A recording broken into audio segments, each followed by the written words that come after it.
में हम बात करने वाले हैं पोस्ट ऑफिस की एक बहुत ही ज़बरदस्त स्कीम के बारे में। जी हाँ गाइस, पोस्ट ऑफिस की बहुत ज़बरदस्त स्कीम है।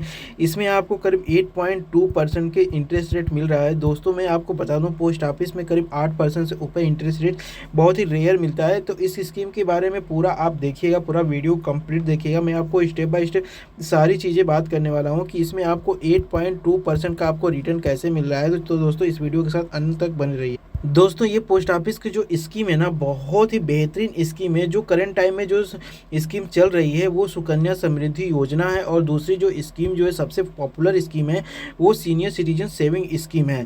तो दोस्तों ये जो स्कीम है सुकन्या समृद्धि योजना और सीनियर सिटीजन सेविंग स्कीम जो है, ये आज के डेट में बहुत ही ज़्यादा पॉपुलर स्कीम है। और करोड़ों लोग पोस्ट ऑफिस में, हालांकि ये सभी बैंकों में सीनियर सिटीजन सेविंग स्कीम चल रही है। सुकन्या समृद्धि योजना आपको SBI में मिल जाएगा, यूनियन बैंक में मिल जाएगा, अलग अलग में मिल जाता है। लेकिन यहाँ पर जो पोस्ट ऑफिस में मिल रहा है उसमें सबसे ज़्यादा लोगों ने इन्वेस्ट किया हुआ है।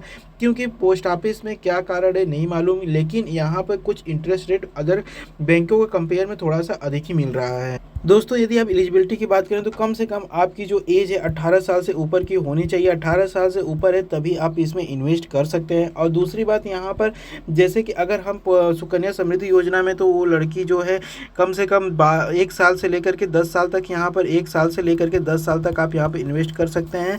लेकिन यदि हम यहाँ सीनियर सिटीजन सेविंग स्कीम की अगर हम बात करें तो यहाँ पर जो होता है कम से कम 60 साल से ऊपर होना चाहिए। लेकिन 18 साल की मैं बात कर रहा था, पोस्ट ऑफिस में या फिर किसी भी बैंक में यदि आप FD कराते हैं तो मिनिमम एज आपका 18 साल रिक्वायरमेंट है। यदि आप इससे अगर आप 18 साल से कम है तो कम से कम आपका जो पेरेंट है उनके डॉक्यूमेंट लगा करके यहाँ पर आप इन्वेस्ट वगैरह कर सकते हैं। लेकिन जो जनरली जो नियम है वो 18 साल से ऊपर होना चाहिए। लेकिन जो मैंने अभी बताया कि सुकन्या समृद्धि योजना और सीनियर सिटीजन जो सेविंग स्कीम है, इसमें आपको कम से कम 1 साल से लेकर के 10 साल के बीच में एज होनी चाहिए। इससे ज़्यादा है तो नहीं हो पाएगा। और दूसरी बात, यहाँ पे सीनियर सिटीजन में कम से कम 60 साल से प्लस का ही एज होना चाहिए, तभी आप सीनियर सिटीजन में आएंगे। सुकन्या समृद्धि योजना में जो एक परिवार में सिर्फ और सिर्फ 2 लड़की के साथ साथ यहाँ पर सिर्फ 2 लड़की का ही यहाँ पे सुकन्या समृद्धि योजना ओपन कर सकते हैं, मैं बता दूँ।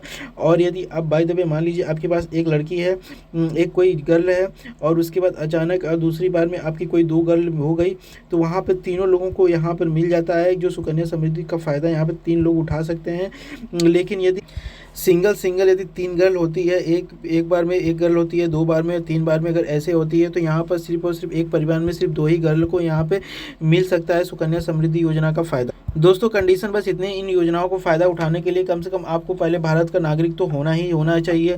उसके बाद यहाँ पर जिस भी आप अकाउंट ओपन कराते हैं जिसके नाम पर, या जैसे कि या सीनियर सिटीजन हो या सुकन्या समृद्धि योजना के तहत, या जिन भी व्यक्ति का है जो या अपने जो भी परिवार में जो सदस्य लड़की है या फिर कोई सीनियर सिटीजन है, तो उसका यहाँ पे आना जरूरी है। बिना आए उसका अकाउंट नहीं ओपन हो पाए। और यहाँ पे ऐसा नहीं है कि जैसे कि आप कोई भी यहाँ पर अकाउंट ओपन करा ले सकता है। दूसरी बात, सबसे बड़ी बात यहाँ पर, अगर आपकी कोई बच्ची है, आप उसका सुकन्या समृद्धि योजना कराना चाहते हैं, तो आपकी जो फिक्स जो मासिक आय भी होनी चाहिए, तभी आप यहाँ पे करा सकते हैं। आपको दिखाना पड़ेगा कि हमारा ये, जैसे कि यहाँ पर कोई सैलरी स्लिप ऐसा कुछ चीज़ नहीं है, लेकिन हाँ वहाँ पे आपको अगर कोई दुकान है, कोई जॉब करते हैं, छोटा मोटा कोई व्यापार करते हैं, या फिर कोई अपना साइड बिजनेस करते हैं, मतलब आपकी मंथली जो है थोड़ा बहुत मतलब रिटर्न, मतलब आपकी अर्निंग जो है वो आपको दिखाना पड़ेगा कि मेरी जो मंथली इतना इनकम आती है।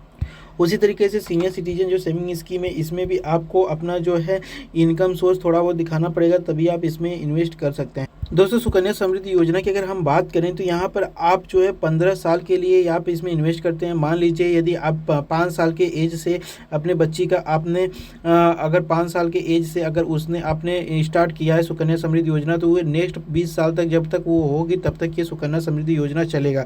मतलब ये जो बेसिकली गवर्नमेंट ने बनाया है कि जो लड़की का शिक्षा और अच्छी मतलब 12th के बाद उसके अच्छी शिक्षा की ज़रूरत होती है, तो उसको एक अच्छी शिक्षा मिल सके और उसका शादी विवाह अच्छे से हो सके, इसके लिए ये सुकन्या समृद्धि योजना बनाई गई है। जिसमें मिनिमम जो है इन्वेस्टमेंट 250 रुपये आप मंथली का कर सकते हैं, और मैक्सिमम जो है 1.5 लाख रुपए तक का मंथली का कर सकते हैं। इससे ज़्यादा का आप इसमें इन्वेस्टमेंट नहीं कर सकते हैं। और इसमें दोस्तों अगर हम इंटरेस्ट की बात करें तो यहाँ पर आप देख सकते हैं कि 8.2% आपका मिनिमम जो है इंटरेस्ट आपको दिया जाता है, जो कि सबसे हाईएस्ट रिटर्न होता है।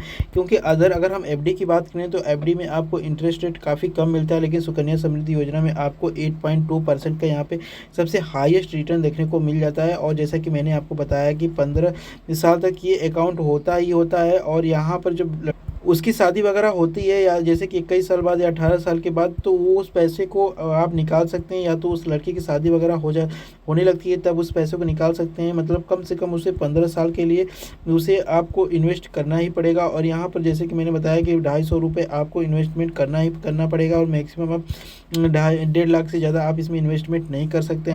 और सबसे बड़ी बात इसमें आपको पूरा मतलब कि जब भी आप 1.5 लाख रुपए से अधिक की आपकी अर्निंग हो जाती है, तो वहाँ पर क्या होता है कि आपको टैक्स वगैरह देना पड़ता है। लेकिन यहाँ पर आपको टैक्स का बेनिफिट मिल जाता है, यहाँ पर आपको एक भी पैसे का टैक्स भी गवर्नमेंट को नहीं देना होता। दोस्तों, पोस्ट ऑफिस के अलावा अगर हम बात करें तो आप HDFC में, कैनरा में, सेंट्रल में, स्टेट में और इंडियन ओवरसीज़ यहाँ पर बैंक ऑफ इंडिया और एक्सिस में, यूनियन में, IDBI में, बैंक ऑफ महाराष्ट्र में, यूको में, पंजाब में, और यहाँ पे ICICI में, और इंडियन में, और पंजाब एंड सिंध में, बैंक ऑफ बड़ौदा में। आप ये सारे के सारे बैंक, जितने भी बैंक हमने अभी यहाँ पर दिख रहा है, सब यहाँ पे ये सर्विस सुकन्या समृद्धि योजना को यहाँ पर फैसिलिटी देते हैं। आप इसमें भी इन्वेस्ट करके आप एक अच्छा रिटर्न उठा सकते हैं। लेकिन पोस्ट ऑफिस में क्या है, थोड़ा सा आपको 8.5% तक का भी आपको इंटरेस्ट मिल जाता है। लेकिन इसमें थोड़ा सा क्या हो सकता है, इंटरेस्ट रेट कम हो, लेकिन हर जगह आपको ठीक ठाक इंटरेस्ट रेट मिल जाता है।